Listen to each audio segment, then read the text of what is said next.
Bismillahirrahmanirrahim. Assalamualaikum warahmatullahi wabarakatuh.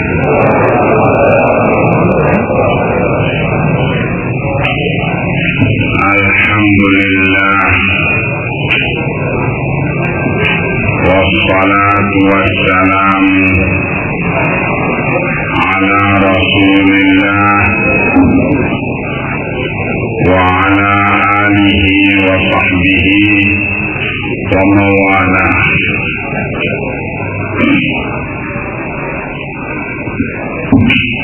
Ikhwani fiddin, a'azzakumullah. Hadirin kaum muslimin yang saya cintai dan saya hormati, Allah subhanahu wa ta'ala menurunkan agama yang kuat dengan diutusnya Nabi, penutup para Nabi dan para Rasul, dan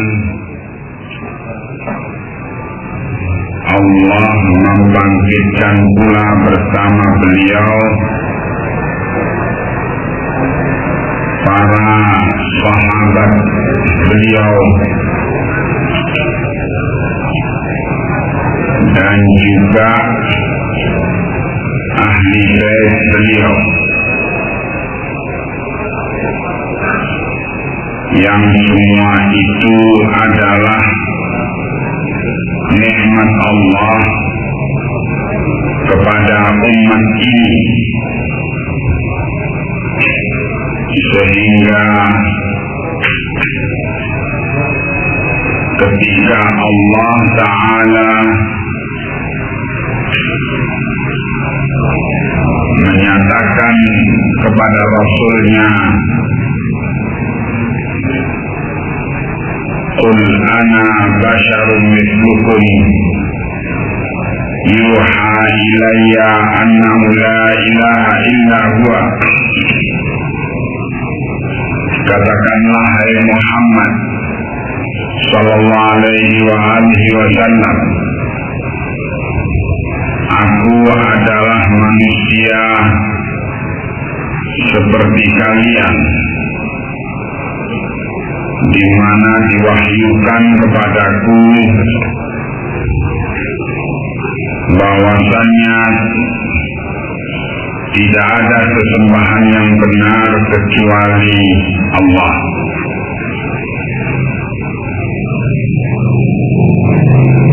Maka Nabi adalah diproklamirkan oleh Allah sebagai manusia seperti kalian. Dia adalah pria yang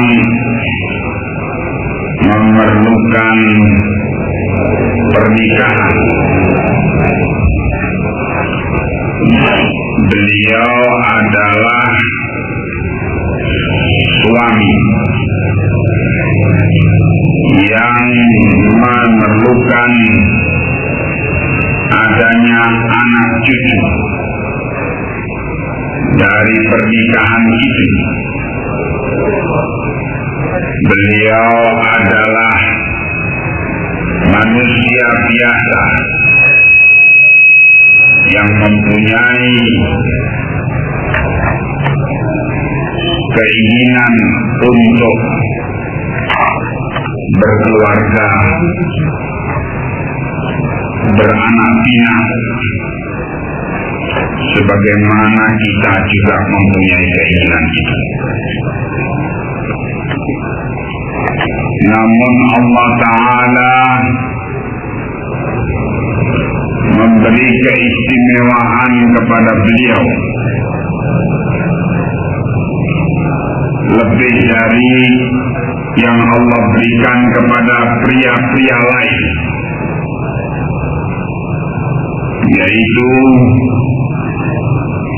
al-ismah, kemaksuman, di mana beliau bila terjatuh dalam kekeliruan langsung turun wahyu menegur beliau,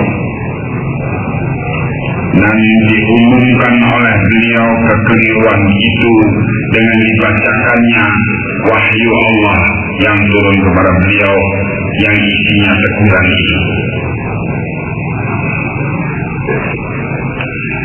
Bila beliau akan terjatuh kepada kekeliruan, turun malaikat Jibril mencegah beliau untuk jangan terjatuh kepada kekeliruan.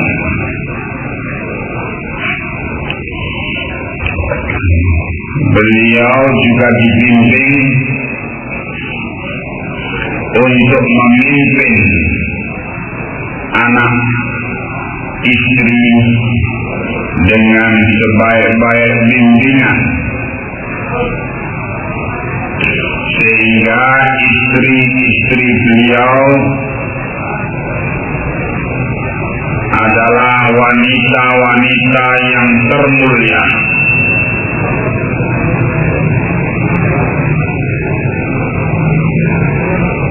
dan pantas menjadi jodoh bagi pria termulia. Maka istri-istri beliau adalah ahlul bait yang mengisi atau tinggal bersama beliau dalam satu rumah.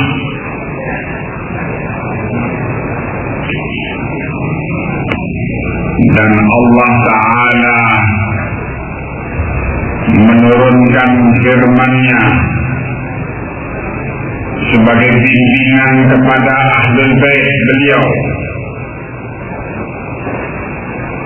dalam surat Al-Ahzab ayat ke-33 ke-34. A'udzu billahi minasyaitonir rajim min hamzihi wa nafthihi wa nafthihi. Wala tabarrujna tabarrujal jahiliyatil ula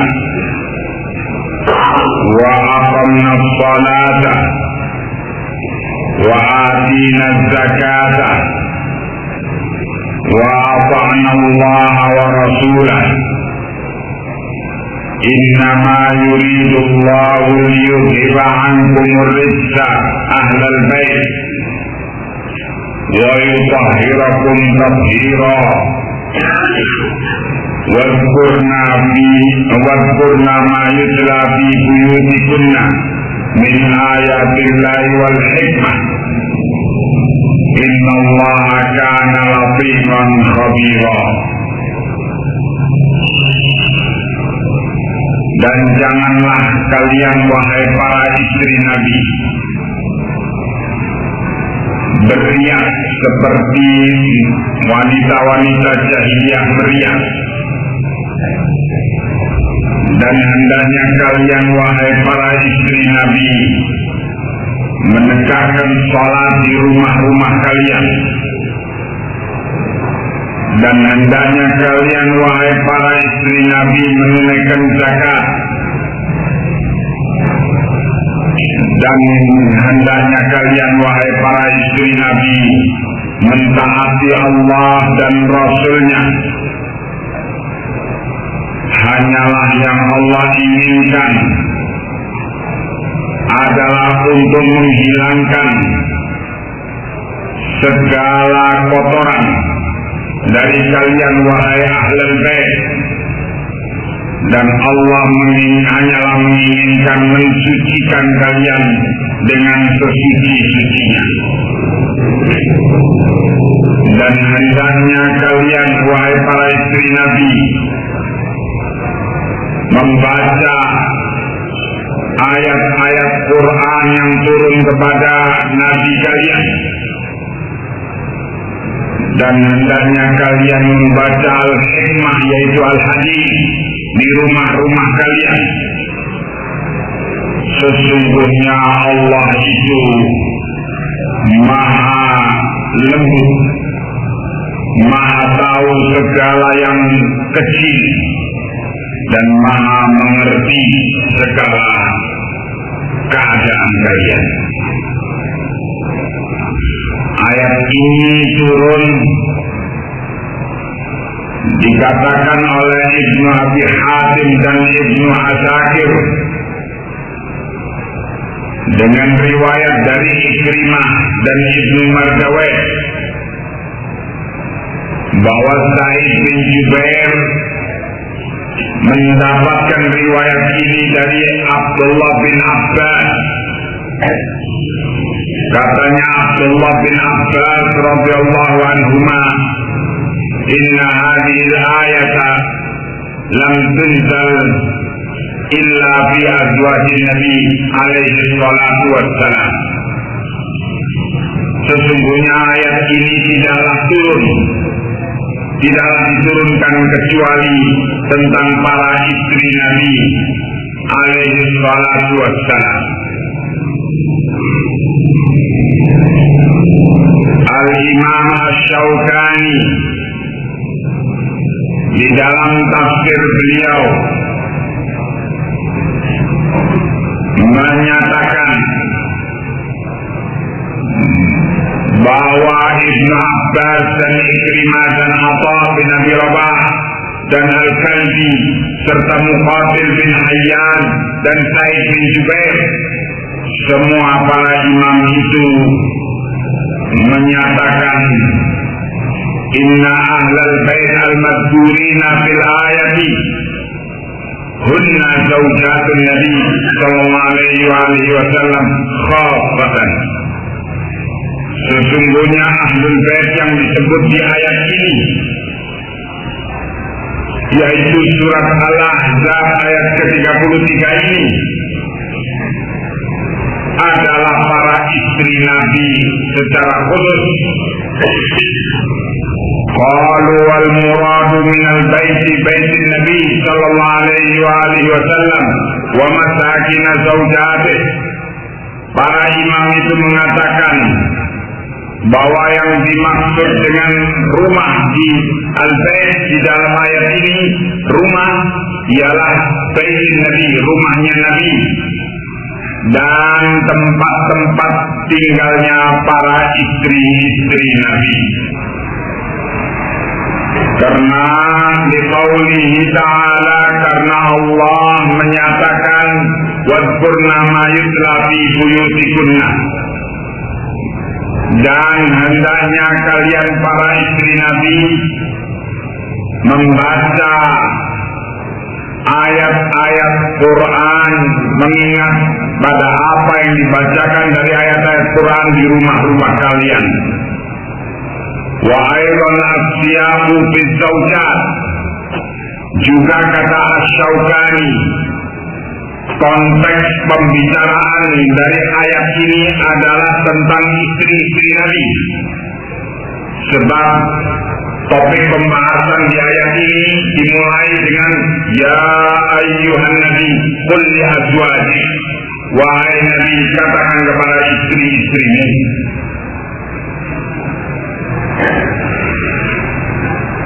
Kemudian hadirin sekalian, Nabi sallallahu alaihi wasallam ingin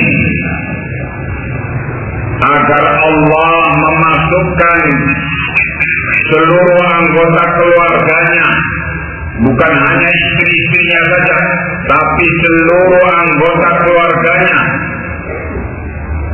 menantunya, kemudian cucu-cucunya. Nabi inginkan supaya juga mereka masuk dalam kategori yang Allah nyatakan di sini, bahwa Allah ingin mensucikan ahli bait beliau dengan sesuci-sucinya. Maka dengan sebab itu Nabi ketika turunnya ayat ini memanggil Fatimah dan Ali dan Husain dan Hasan ke rumah beliau. Kemudian Nabi menutupi mereka dengan kain ridha beliau. Terus Nabi berdoa, Allahumma haula'i ahli baiti. Ya Allah, mereka itu juga ahli baitku. Karena Nabi ingin agar mereka termasuk dari yang dinyatakan oleh Allah tentang keinginan Allah mensucikan ahli bait beliau. Maka doa Nabi ini menunjukkan beliau adalah orang yang sangat kuat kemauannya untuk meluaskan kemuliaan itu pada seluruh keluarganya, sehingga akhirnya Nabi mengumumkan bahwa yang termasuk kategori ahlul bait adalah seluruh Bani Hashim dan seluruh Bani Muttalib. Al-Muttalib dan Al-Hashim adalah kakak beradik kakek-kakek Rasulullah sallallahu alaihi wasallam. Putra-putra Abdu Manaf. Dan maka Hashim dan Muttalib melahirkan Bani Hashim dan Bani Muttalib, sehingga yang dari Bani Hashim dinamakan Al-Hashimi dan yang dari anak Muttalib dinamakan Al-Muttalibi. Seperti Imam Syafi'i itu Al-Muttalibi dari keturunan Al-Muttalib. Akhirnya Ahlul Bait Nabi itu ialah Bani Hashim dan Bani Muttalib. Mereka diberi oleh Allah keutamaan atas suku-suku yang lainnya karena mereka adalah termasuk golongan Ahlul Bait Nabi. Hadirin sekalian kaum muslimin yang saya cintai dan saya hormati, karena Nabi mengatakan sedekah itu adalah rizki, kotoran, maka dengan sebab itu seluruh ahlul bait, seluruh ahli bait Nabi dilarang menerima sedekah, apakah itu zakat atau sedekah yang lainnya. Hanya boleh menerima hadiah. Jadi meskipun ahli bait itu fuqara wal masakin, tapi kalau dia ahli bait dari keluarga Hashim dan Muttalib, maka dia haram menerima sedekah. Dan untuk mereka ada belanja khusus yang diberikan semestinya oleh negara bagi Bani Hashim dan Bani Muttalib itu, dan tidak diambil dari sedekah ataupun zakat. Ini ahli bait yang telah diterangkan oleh Al-Quran wa Sunnah. Dan ahli bait Nabi itu bukan hanya dari sisi nasab keturunan, tetapi di samping dari sisi nasab dan keturunan, bahwa nasabnya keturunannya ialah dari Hashim dan dari Al-Muttalib bin Abdi Manaf, juga dia harus muwahhid, orang yang bertauhid. Maka anak-anak Hashim dan anak-anak Muttalib yang musyrik bukan Ahlul Bait, walaupun anak walaupun anak langsung. Karena itu Abu Lahab bukan Ahlul Bait, meskipun Abu Lahab adalah dari cucunya Hashim, Abu Lahab bin Abdul Muttalib bin Hashim. Tetapi Abu Lahab bukan Ahlul Bait, karena Abu Lahab mati dalam keadaan musyrik, kafir. Turun satu surat khusus untuk melaknati Abu Lahab dan istrinya. Abu Thalib bukan Ahlul Bait, meskipun Abu Thalib adalah cucunya Hashim. Tetapi karena Abu Thalib mati dalam keadaan musyrik, maka dia bukan dari Ahlul Bait. Sedangkan anaknya Abu Thalib yaitu Ali adalah Ahlul Bait, karena Ali bertauhid dan mati di atas tauhid. Ali bin Abi Thalib, bapaknya Ali, Abu Thalib, bukan Ahlul Bait karena dia musyrik dan mati dalam keadaan musyrik. Ini satu, bahwa di samping dia dari nasab keturunan Hashim dan keturunan Muttalib, juga yang syarat kedua adalah harus dia ahli tauhid. Kalau bukan ahli tauhid, meskipun syarat pertama dipenuhi yaitu keturunan, namun dia bukan ahli tauhid, maka dia bukan termasuk Ahlul Bait. Syarat ketiga, bahwa dia harus Ahlus Sunnah, yakni dia harus orang di samping keturunan dari Hashim dan Muttalib juga dia muwahhid dan juga dia harus Ahlus Sunnah. Sebab kalau dia Ahlul Bid'ah meskipun keturunan dari Hashim dan Muttalib, dia bukan Ahlul Bait. Terkenal dalam sejarah pemberontakan munculnya seorang Ahlul Bid'ah,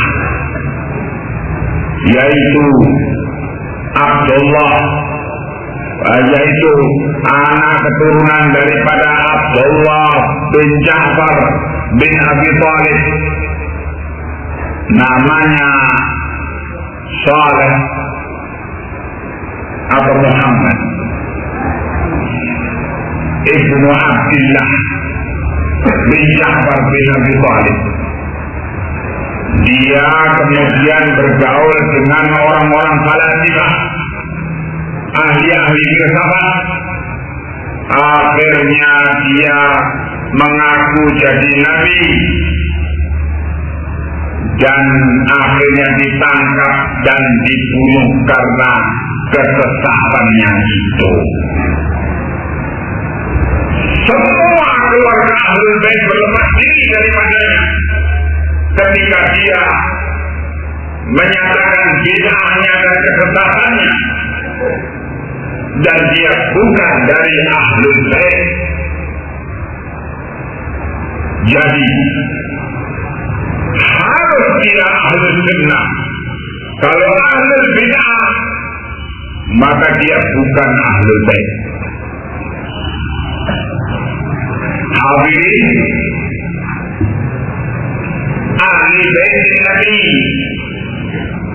telah Allah katakan bahwa Allah ingin mensucikan mereka dengan sesuci-sucinya.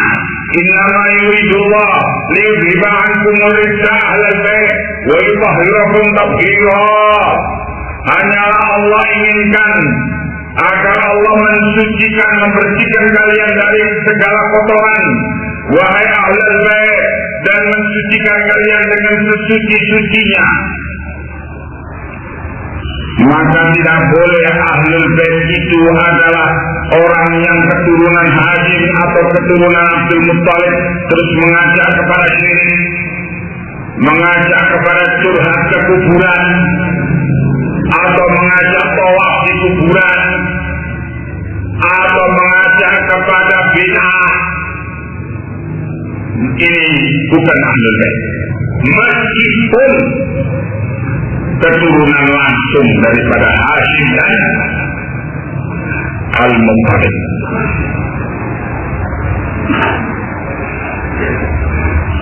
Yang keempat, syaratnya mereka harus orang yang saleh. Sebab Allah telah menegaskan kepada Nabiullah Nuh alaihi salam, ketika Nabi Nuh alaihi salam melihat putranya mau tenggelam dalam banjir azab yang Allah kirim, Nabi Nuh berdoa kepada Allah, Rabbi innahu min ahli, wahai Tuhanku, dia anakku itu dari keluargaku, dari ahli baitku. Maka Allah menjawab Nabiullah Nuh alaihi salam, Allah menyatakan innahu laisa min ahlik, innahu amalun ghairu salih. Wahai Nuh, dia itu bukan dari ahli baitmu, karena dia beramal dengan amalan yang tidak saleh. Maka orang yang fasik atau khumar, tukang minum khamr, atau zani, tukang zina, dan sejenisnya para fasaqah, orang-orang fasik, meskipun dari anak keturunan Hashim atau anak keturunan Muttalib, dia bukan ahlul bait. Karena Allah telah mensucikan ahlul bait dari kotoran-kotoran akhlak semacam ini. Hadirin, kemudian karena kita kaum muslimin diwajibkan oleh Allah dan Rasulnya untuk mencintai ahlul bait, maka cinta kepada ahlul bait adalah kewajiban akidah. Yakni siapa yang membenci ahlul bait, dia sangat diragukan keimanannya. Kaum mukminin wajib untuk mencintai ahlul bait dan memuliakannya dengan semulia-mulianya. Dan ahlul bait itu seperti yang diterangkan tadi, ialah para istri Nabi, kemudian dari anak keturunan Hashim dan anak keturunan Muttalib, dari muwahhidin yang bertauhid, yang ahli sunnah, yang salihin dan salihat. Maka wajib kaum muslimin mencintai mereka lebih daripada kecintaan kepada selain ahlul bait. Kalau ada orang saleh dari selain ahlul bait dan ada orang saleh dari kalangan ahlul bait, maka harus lebih diutamakan orang saleh dari kalangan ahlul bait. Lebih. Anak keturunan dari Hashim, anak keturunan dari Al-Muttalib, yang saleh, yang ahli sunnah, yang ahli tauhid, ini mempunyai kelebihan daripada orang saleh, ahli tauhid, ahli sunnah yang dari selain ahli bait. Bila sama-sama bertauhid, derajatnya sama, dalam tauhid derajatnya sama, dalam sunnah derajatnya sama, dalam ilmu. Maka dengan sebab itu munculnya gerakan Zanadiqah Al-Yahudi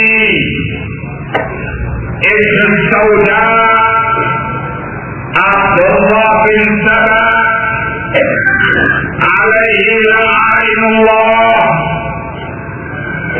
dan munculnya gerakan-gerakan yang ditunggangi oleh Persia Majusi dalam menjalankan dendam Persia Majusi kepada Yahudi, kepada Islam, sebagaimana dendam Yahudi kepada Islam. Mereka menyusup di kalangan kaum muslimin dengan menyatakan cinta kepada Ahlul Bait supaya tidak dipelopori oleh kaum muslimin. Dan kelamaan mereka terus berusaha menggiring kaum muslimin kepada satu opini bahwa pecinta dan pendukung Ahlul Bait itu hanya mereka, pengikut Abdullah bin Saba, pengikut daripada tokoh-tokoh Persia Majusi tersebut.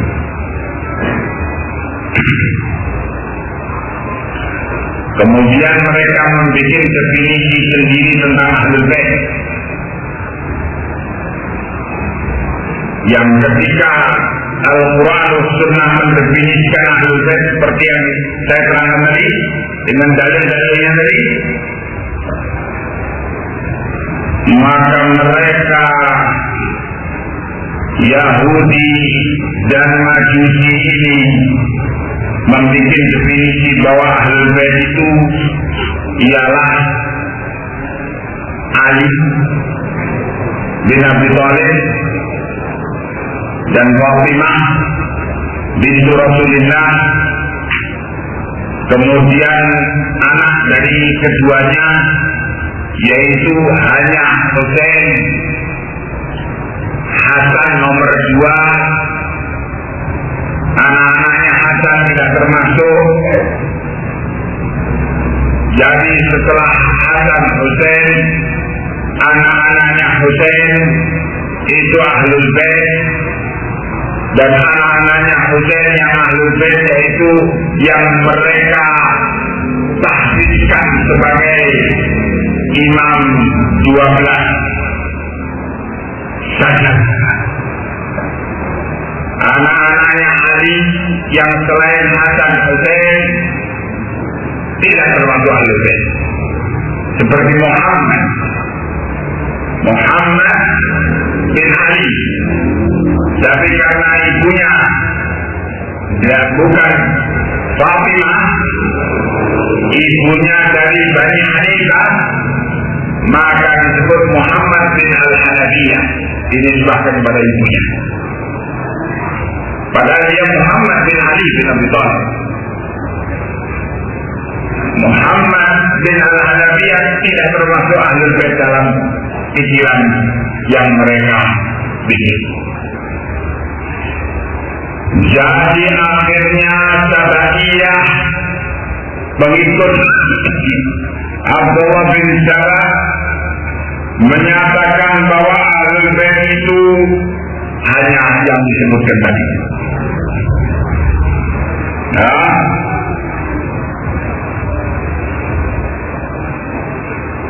kemudian setelah itu mereka mengatakan bahwa cara cinta kepada Ahlul Bait itu harus dengan cara mereka, yaitu meyakini Ahlul Bait itu adalah titisan Tuhan.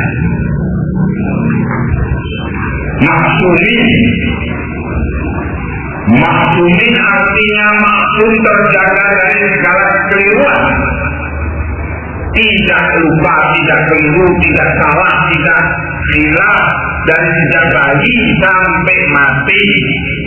Ini maksumin.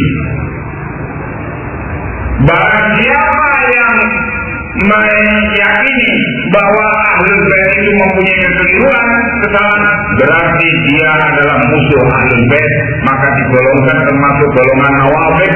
Nawasib itu artinya pembenci Ahlul Bait. Begitu kesesatan yang sedang digiring oleh mereka. Ya.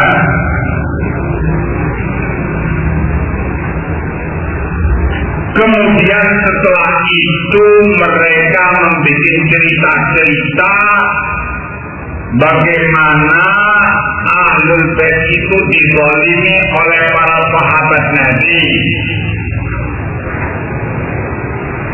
Seakan-akan Ali bin Abi Thalib itu mazlum, dizalimi haknya oleh para sahabat Nabi sepeninggal Nabi, dengan dirampas hak kepemimpinannya sebagai khalifah oleh Abu Bakar Siddiq, oleh Umar bin Khattab, oleh Utsman bin Affan, dan kemudian diganggu pemerintahannya oleh Muawiyah bin Abi Sufyan radhiyallahu anhu majma'in.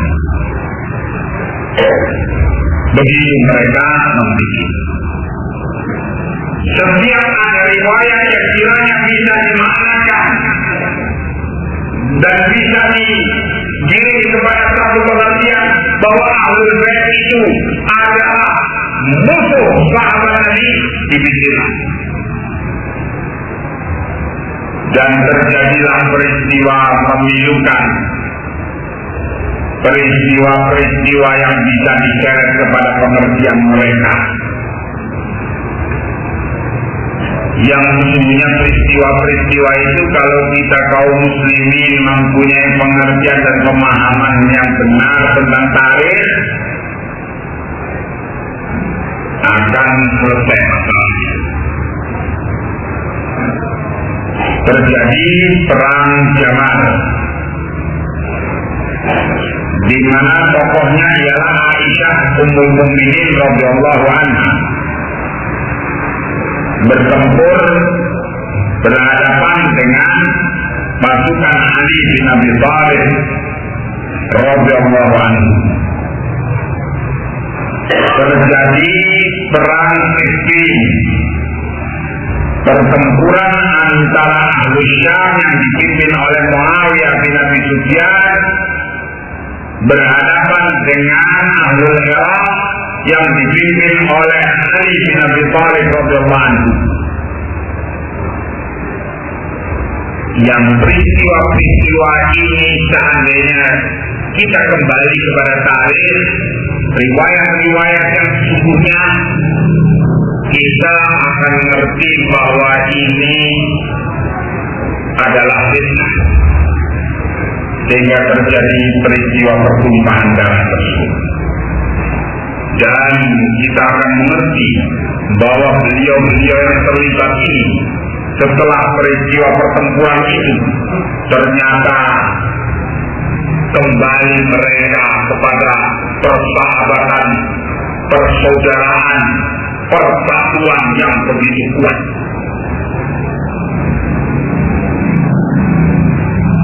Saya sedang siapkan satu artikel masalah fitnah-fitnah di kalangan sahabat itu dengan subjudul indahnya pertikaian di kalangan sahabat. Saya bawakan riwayat-riwayat betapa indahnya ending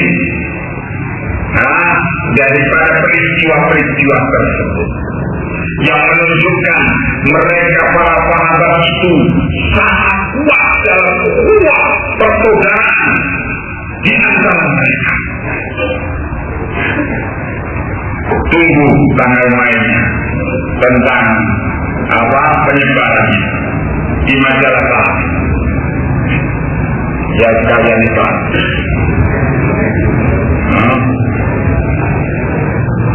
Nah, yang saya baca dari kitab-kitab tarikh, subhanallah, begitu menakjubkan persaudaraan di antara mereka, meskipun terjadi peristiwa yang penuh dengan emosi, pertempuran sampai saling menumpahkan darah di antara mereka, tetapi mereka ternyata luar biasa bersaudara. Riwayat-riwayat itu yang tidak disebarkan, tapi justru yang disebarkan riwayat-riwayat maudhu'ah, riwayat-riwayat palsu, riwayat-riwayat dhaifah yang menggambarkan betapa kebencian dan perpecahan dan permusuhan di antara para sahabat itu dengan peristiwa-peristiwa pertempuran tersebut. Waduh, ini terjadi berarti distorsikan, pemalsuan dan luar biasa kurang ajar. Dan ini berlangsung sudah berabad-abad.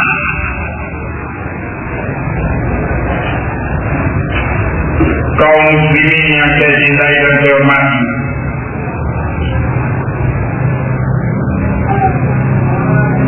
peristiwa-peristiwa itu tidak membuat para sahabat Nabi bermusuhan satu dengan yang lainnya setelah peristiwa itu. Seandainya itu terjadi pada kita, tentang kusumat maja, turun-temurun, sampai anak itu disangka dan sebagainya barangkali. Tetapi karena itu terjadi pada para aulia Allah, pada para wali-wali Allah, maka semua itu ternyata tidak menghalangi untuk mereka melanjutkan persaudaraan dan persatuan di antara mereka. Ya.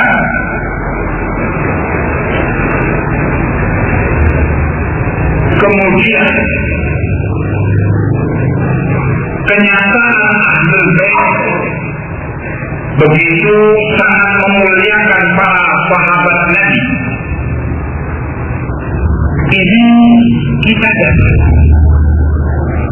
dalam riwayat-riwayat yang bahkan terdapat di kitab-kitab mereka kalangan Rafidhah itu. Di sana ada riwayat-riwayat yang menunjukkan betapa para imam Ahlul Bait sangat mencintai para sahabat Nabi. Peristiwa yang jelas nyata, tidak bisa diingkari oleh semua ahli sejarah dari semua mazhab, semua golongan, yaitu peristiwa di mana Sayyidina Ali bin Abi Thalib radhiyallahu anhu menikahkan putrinya yaitu Ummu Kulsum. Ummu Kulsum ini anak-anaknya Sayyidina Ali dari pernikahan dengan Fatimah binti Rasulullah sallallahu alaihi wasallam. Ummu Kulsum dinikahkan oleh Sayyidina Ali dengan Umar bin Al-Khattab radhiyallahu anhu.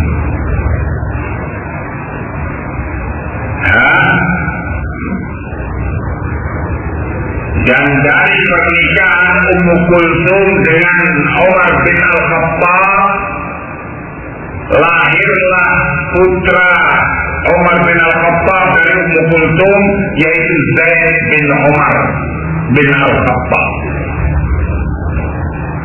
Ini peristiwa sejarah yang tidak bisa diikat. Mau dibilang, mau dibilang bahwa Ali tapi ada Umar. Lembaga saksi yang ambil nomor bakal anak putrinya. Waduh, ada air. Seorang bapak tidak bisa menjaga kehormatan putrinya untuk digagai oleh orang lain. Wah, air. Itu namanya penghinaan kepada Ali bin Abi Thalib, itu namanya. Kesimpulan yang kayak itu namanya penghinaan kepada Ali bin Abi Thalib. Ali bin Abi Thalib ketika didatangi oleh Umar bin Al-Khattab ngelamar Ummu Kulsum, katanya Ali, wahai Amirul Mukminin, wahai Umar, ini Ummu Kulsum masih belum besar, masih kecil.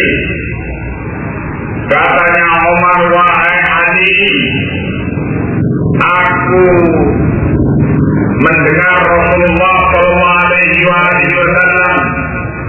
telah bersabda bahwa segala mufahalah, segala hubungan pribadi akan terputus di hari kiamat kecuali beriman dengan beliau, dengan Rasulullah SAW. Dan aku ingin menjadi sirruhu, menjadi menantu beliau, maka aku menginginkan untuk menikah dengan cucu beliau, yaitu Ummu Kulsum. Maka segera, berapa engkau wahai Amirul Mukminin mau ngasih mahar, mas kawin? 10.000 dinar. Ini maharnya diterima oleh Ali bin Abi Thalib dan terus segera dinikahkan dan terjadi ijab kabul pernikahan dan menikah. Pernikahannya bukan nikah siri, tapi nikah alani. Nikah alani yaitu bagi menaklukkan, bagi walimah, mengundang orang, dalam acara walimah itu untuk mengumumkan pernikahan tersebut. Ini menunjukkan betapa Ahlul Bait sangat memuliakan Umar bin Al-Khattab radhiyallahu anhu.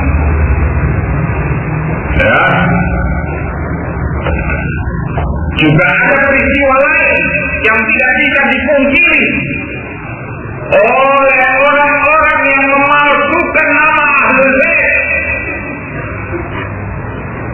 yaitu peristiwa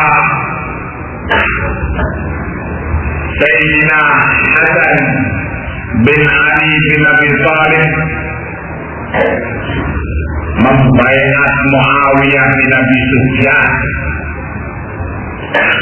menyerahkan kepemimpinan kepada Muawiyah bin Abi Sufyan. Ini adalah sebagai bukti benarnya berita dari Rasulullah SAW,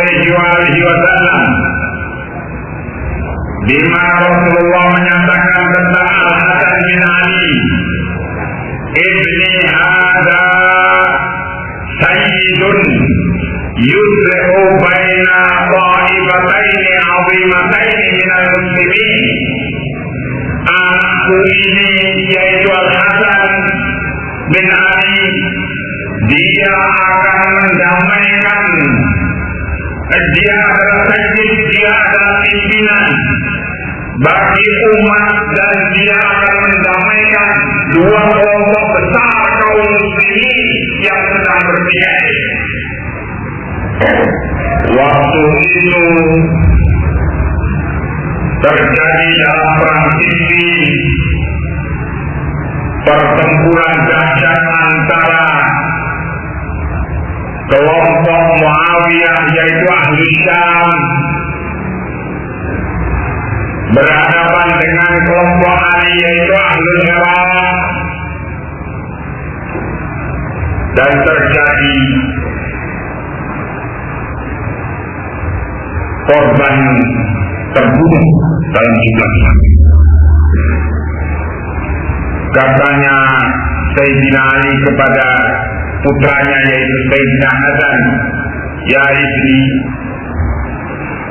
lau mitu qabla hada, wahai anakku, alangkah bagusnya seandainya aku mati sebelum peristiwa sekarang ini. Menunjukkan kesedihan Sayyidina Ali dengan korban di pihak keduanya, yang kedua-duanya adalah muslimin. Katanya Sayyidina Hasan, ya abada, amarafahtuka anhada, wahai ayahku, bukankah aku telah menasihati engkau untuk jangan terjun dalam peristiwa yang demikian. Begitu dialog yang terjadi antara Sayyidina Ali dengan putranya yaitu Sayyidina Hasan. Kemudian Sayyidina Ali mengumpulkan seluruh korban, baik pada pihak Muawiyah maupun pada pihak Ali yang lewat di Masjid Jami Basrah, disatukan, dan Sayyidina Ali memimpin jadi imam untuk sholat jenazah atas mereka semua. Ya, kapan mereka berhenti? Mereka berhenti ketika kaum muslimin, sebagian dari kaum muslimin mengikat mushaf Quran di atas tombak dan menaikkannya dengan menunggang di atas punggung kuda dan menaikkannya di medan pertempuran dan berteriak, nahnu kulluna tahtal Quran, kita semua di bawah Al-Quran. Maka segera kaum muslimin yang sedang emosi, sedang perang dan saling membunuh itu melihat begitu, langsung semuanya menirukan omongan itu, nahnu kulluna tahtal Quran, dan berhenti semuanya, dan kemudian semuanya menyepakati untuk diadakan pembicaraan damai di antara dua kelompok. Dibikinlah cerita-cerita bohong, cerita maudhu, riwayat palsu tentang peristiwa mahkamah itu tadi. Seakan-akan Abu Musa al-Asy'ari, wakilnya Sayyidina Ali, itu adalah tokoh yang bodoh, tidak ngerti politik, sedangkan Amr bin As yang ditunjuk sebagai wakilnya Muawiyah, tokoh yang licik, yang penuh dengan tipu daya. Terus Amr bin As menipu Abu Musa untuk menurunkan Ali dari jabatannya. Dan ini adalah riwayat-riwayat palsu yang dibikin oleh kalangan Sabaiyah, dan tidak ada. Yang ada ialah kesepakatan keduanya untuk menghentikan segala perselisihan itu, dan kita akan mengumpulkan semua sahabat Nabi yang diridhai oleh Nabi ketika Nabi wafat, untuk mereka membuat majlis menyelesaikan masalah kesepakatan ini. Setelah sepakat, berhenti, masing-masing menunggu pada posisinya. Sayyidina Muawiyah pulang ke Syam, Sayyidina Ali pulang ke Basrah. Di saat itu muncullah Khawarij dan terjadi kesepakatan untuk membunuh tokoh-tokoh ini, membunuh Sayyidina Ali, membunuh Sayyidina Amr bin Auf, membunuh Sayyidina Muawiyah. dan yang terbunuh dengan takdir Allah ialah Sayyidina Ali, yaitu oleh Abdurrahman Ibnu Muljam Al-Muradi Al-Khariji di ketika Sayyidina Ali akan memimpin sholat subuh di Masjid Jami' Basrah.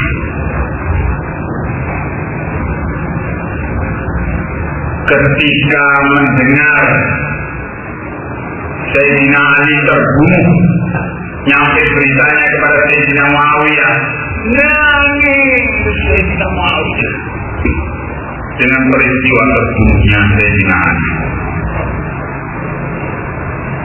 Amamabata minkum man huwa afdalukum, katanya Sayyidina Muawiyah, bukankah telah kalian kehilangan orang yang paling mulia dari kalian? Ini padahal kemarin terus bertemu. Begitu mendengar saudaranya terbunuh, seperti kata orang Jawa, tegolane ora tego patine. Karena saudara,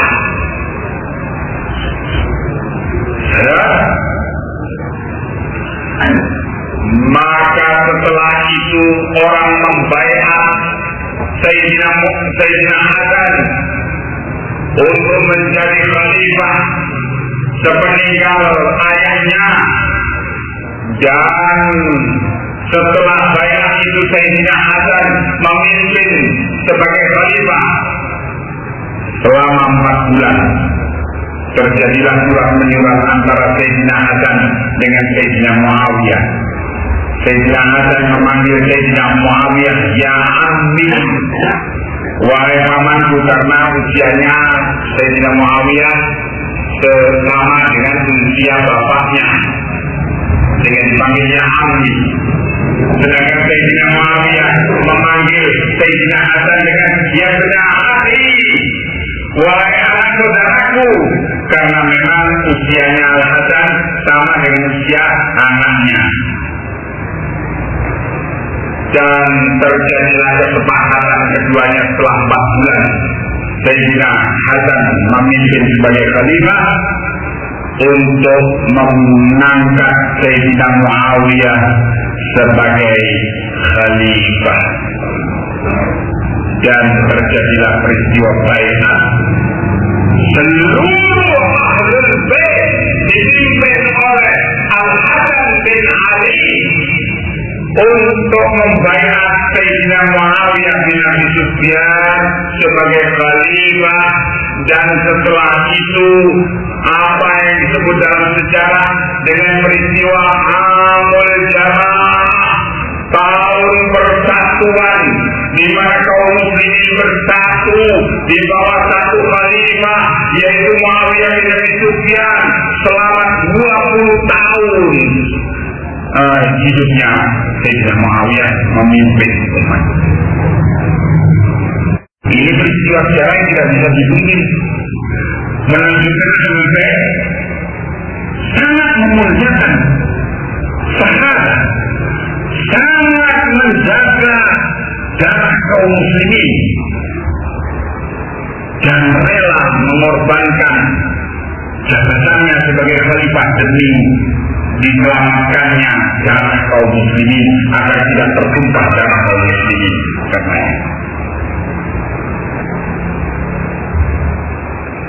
kalau kemudian mereka bilang, oh itu karena Sayyidina Hasan, tapi yang karena takut. Sayyidina Hasan waktu itu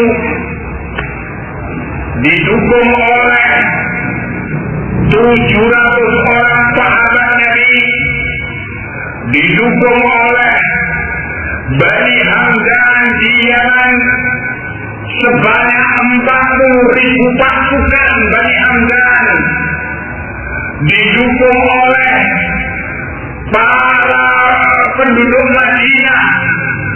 Sayyidina Hasan dalam posisi kekuatan yang luar biasa prima. Seandainya terjadi pertempuran dengan Al-Syam, di pulung itu manusia. Masa takut dalam posisi kuat? Ya gendeng. Itu penafsiran yang gendeng. Orang dalam kondisi kuat takut. Iya soalnya kayak kuat. Baik. Ini cerita wayang ini kayak gini biasanya. Yang koyal-koyal, yang purokat-purokat. Nah, Sayyidina Adam adalah pemberani seperti bapaknya dan ahli perang seperti bapaknya.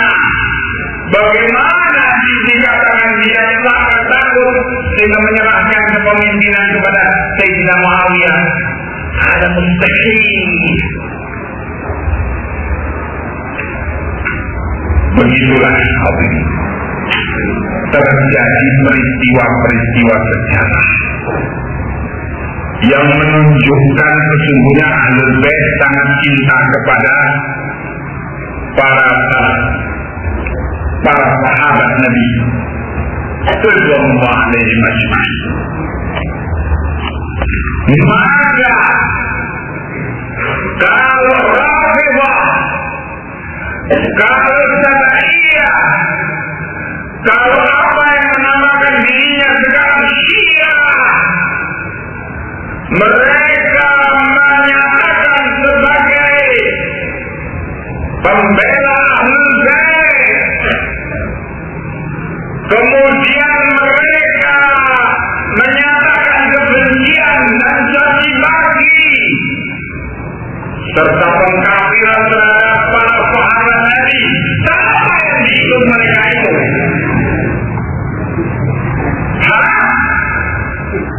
Kalau Ahlul Bait begitu cintanya kepada para sahabat Nabi, lalu siapa yang diikut mereka itu? Nah, ini ada pemalsuan sejarah. Kemudian terjadi peristiwa sedih berikutnya, yaitu peristiwa Karbala tanggal 10 Muharram di Karbala, di satu desa namanya Karbala, di pintu kota Kufah, Irak, di mana Sayyidina Hussein dengan keluarganya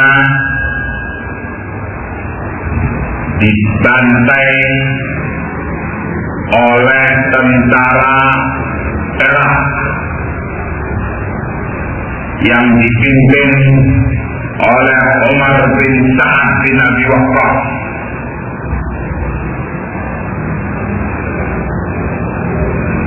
Di bawah kekuasaan khalifahnya yaitu Yazid bin Muawiyah bin Abi Sufyan. Dan ketahuilah hadirin, Umar bin Sa'ad bin Abi Waqqas itu di bawah gubernur Basrah yaitu Ubaidillah ibn Ziyad ibn Abi. Ziyad ibn Abi abahnya sang gubernur, abahnya Ubaidillah ini mengaku sebagai anak keturunan daripada budak yang dizinai oleh Muawiyah katanya.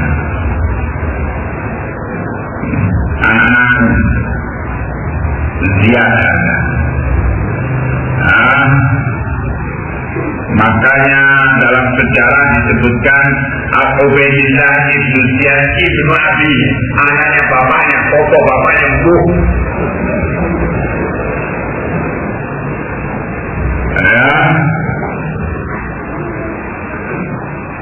Dalam peristiwa itu 100.000 orang terlibat dari Syiahnya Hussein.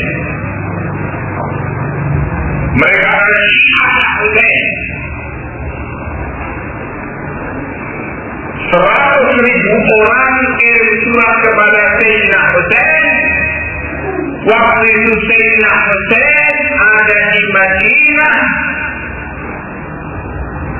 terus mengirim surat mereka, kami siap membayar Anda sebagai Amirul Mukminin untuk memberontak kepada Yazid bin Muawiyah.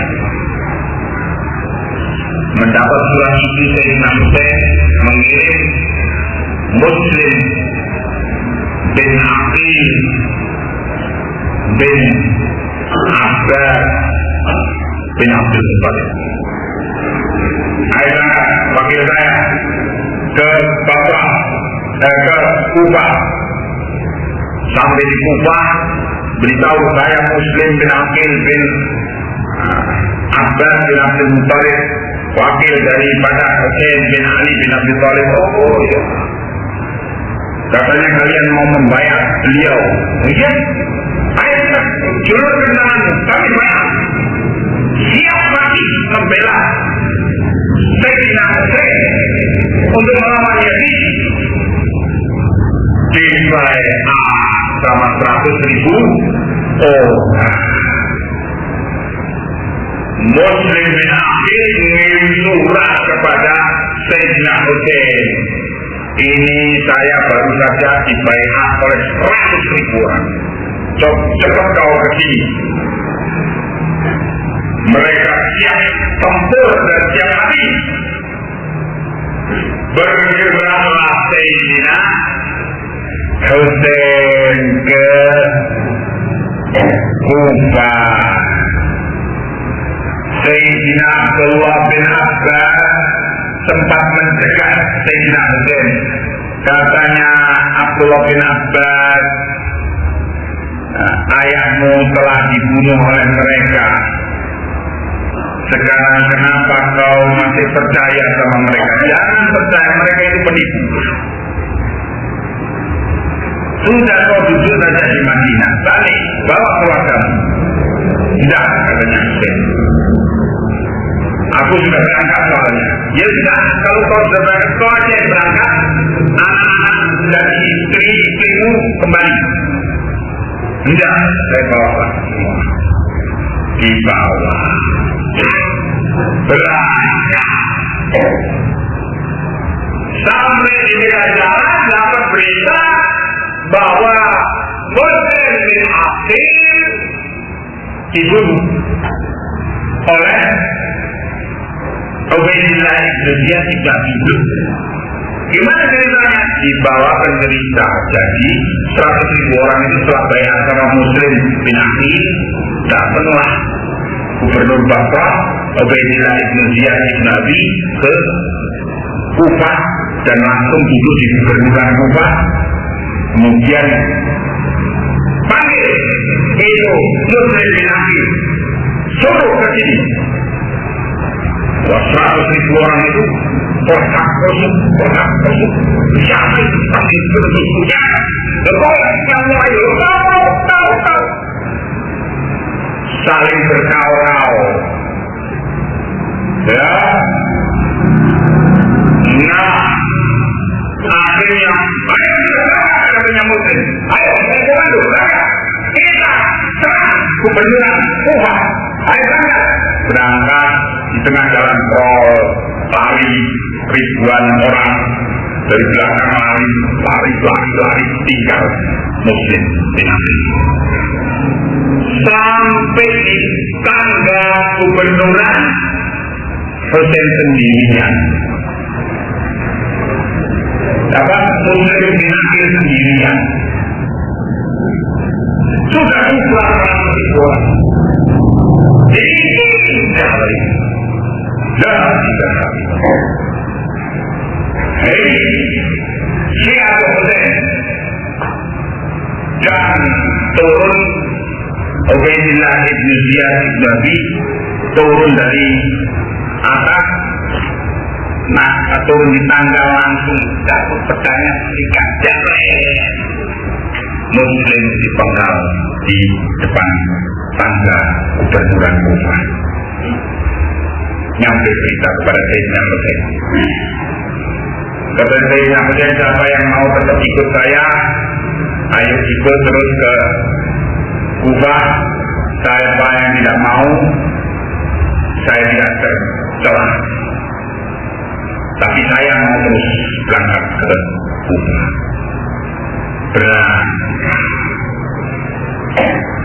Sampai di pintu kota Kufah, yaitu Karbala, 100.000 orang yang kemarin bayar melalui tangannya Muslim bin Aqil itu menghadap Hussein untuk siap membantai Hussein. Maka terjadilah peristiwa pertempuran yang tidak seimbang. Waktu itu Sayyidina Hussein sampai dipenggal dan putranya yaitu Ali Zainal Abidin sakit. Umurnya 21 tahun Ali Zainal Abidin sakit panas tinggi sampai tinggal di kemah. Karena sakit maka tidak diganggu, berhubung tinggal di kemah. Akhirnya mereka dibawa pulang dan Sayyidina Ali Zainal Abidin luar biasa menjadi alim dari ulama Ahlul Bait, imam dari a'imah Ahlul Bait yang meriwayatkan hadis, beriwayatkan hadis dari bapaknya, beriwayatkan hadis dari kakeknya ketika kakeknya masih hidup, ya, meriwayatkan hadis dari Abu Hurairah, muridnya Abu Hurairah, Ali Zainal Abidin, meriwayatkan hadis dari Marwan bin Hakam, muridnya Marwan bin Hakam, Ali Zainal Abidin, imam Ahlul Hadis. Tahu kalian bagaimana omongan Ali Zainal Abidin ini terhadap Syiah ini? Dengarkan omongan beliau.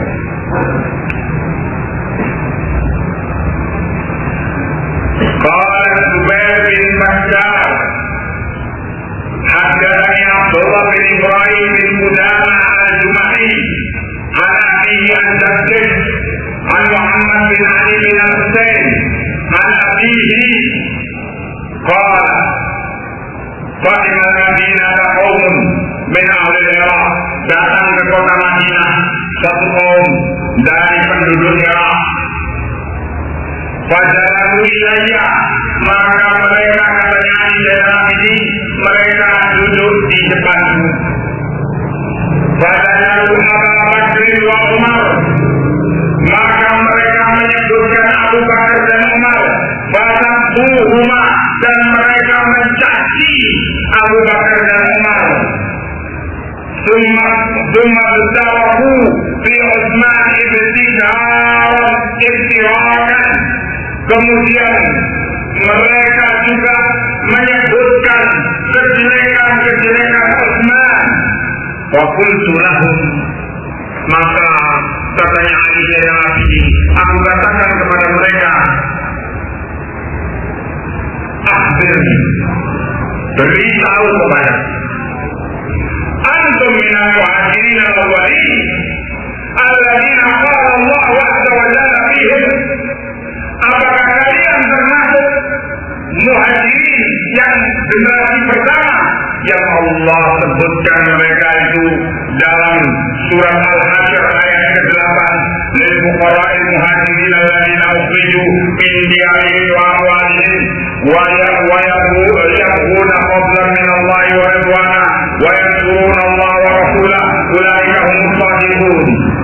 Orang-orang fakir dari muhajirin yang mereka itu diusir dari kampung-kampung mereka dan harta-harta mereka hanya karena mengharapkan keutamaan dari Allah dan keridhaan dari Allah, dan karena mereka membela agama Allah dan Rasulnya, mereka itu adalah orang-orang yang jujur. Apakah kalian, katanya Ali Zainal Abidin, termasuk golongan mereka ini? Qalu lasna minhum, katanya orang-orang yang habis mencaci maki Abu Bakar, Umar, Utsman itu, oh kami bukan termasuk golongan ayat itu. Qul antum minal ladzina qala Allah azza wa jalla fihim. Maka aku tanyakan lagi kepada mereka, apakah kalian termasuk dari golongan orang-orang yang Allah katakan tentang mereka itu? Yaitu surat Al-Hasyr ayat ke-9.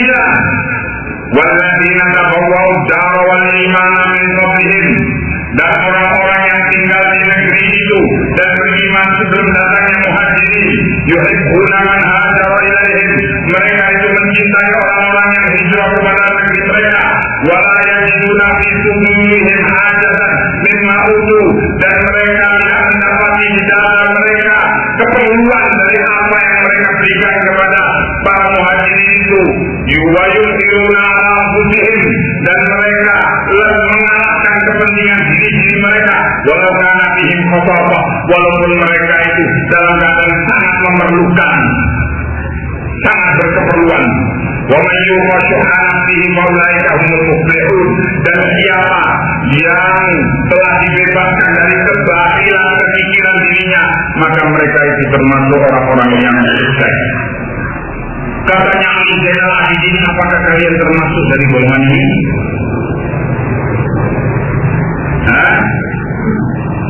Golongan apa? Qalu lasna minhum. Katanya orang-orang yang habis mencaci maki Umar dan Utsman, habis mencaci maki Abu Bakar, Umar dan Utsman itu, kami bukan termasuk golongan mereka. Qultu lahum, aku tanyakan lagi, katanya Ali kepada mereka, Ama antum faqad tabarra'tum minal fariqain antakum minhum. Ketahuilah bahwa kalian baru saja berlepas diri dari dua golongan yang dipuji oleh Allah itu, golongan muhajirin dan ansar. Wa ana ashhadu annakum lastum minal firqatis salihah, dan aku bersaksi bahwa kalian tidak termasuk golongan ketiga. Alladzina qala Allah azza wa jalla fihim, yang Allah nyatakan tentang mereka itu, walladzina ja'u min ba'dihim yaquluna rabbana ighfir lana wa li ikhwanina alladzina sabaquna bil iman wa la taj'al fi qulubina ghillan lil ladzina amanu rabbana innaka ra'ufur rahim. Surat Al-Hasyr ayat ke-10. Dan orang-orang yang datang, generasi yang datang sesudah muhajirin dan ansor, yang selalu mengatakan, wahai Tuhan kami, ampunilah kami dan ampunilah saudara-saudara kami yang telah mendahului mati sebelum kami dengan iman, dan jangan kau jadikan dalam hati kami kebencian kepada orang-orang yang beriman. Wahai Tuhan kami, sungguhnya Engkau maha penyayang dan pengasih. Kalian juga bukan termasuk golongan ketiga ini, golongan tabi'in, golongan yang datang setelah muhajirin dan ansar. Katanya Ali, "Qur'ani la qarrabullahu dawrakum." Pergilah kalian dari aku, semoga Allah tidak mendekatkan posisi kalian kepada Allah. Fa innakum mustaqimuna bil Islam wa lastum min ahli, karena kalian cuma bersaing dengan Islam, padahal kalian bukan dari orang Islam. Pergi kalian dari kami. Ali Zainal Abidin mengusir orang-orang yang mencaci maki Abu Bakar, Umar, Utsman. Padahal Ali Zainal Abidin menyaksikan dan merasakan peristiwa Karbala, tetapi beliau tetap dengan ilmu kitab sunnah mengakui keutamaan dan kemuliaan para sahabat Nabi, dan beliau marah dan benci ketika ada orang-orang yang mencaci maki para sahabat Nabi.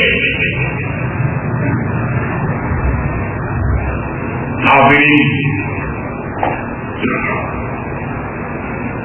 semoga Allah membalas kebaikan Esta Miladi Bahir, dan semoga Allah menjadikannya termasuk syahid.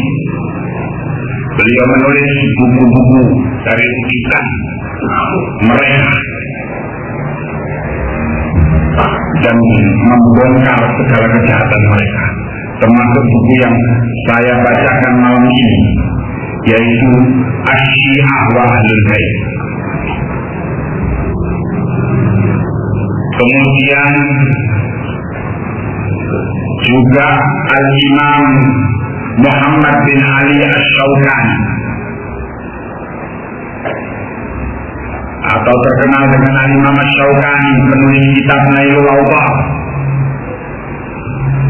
Itu beliau adalah dari keluarga Zaidiyah, kemudian belajar sunnah dan taubat dari pikiran Syiah Zaidiyah.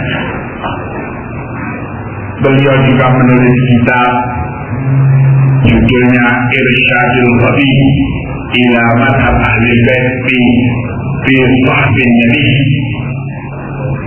sallallahu alaihi wasallam. Di dalam buku ini beliau membuktikan bahwa para Ahlul Bait, para imam Ahlul Bait marah dan menentang segala upaya untuk merendahkan dan menghina para sahabat Nabi dengan nukilan-nukilan yang luar biasa menakjubkan. Jadi berarti lakunya barang pelik Syiah di kalangan kaum muslimin, karena kaum muslimin malas belajar tentang agamanya, tentang karirnya, sehingga ditipu oleh berbagai riwayat-riwayat tarikh yang sangat tidak akurat dan palsu. Wallahu a'lam bishawab. Mungkin ada pertanyaan, silakan.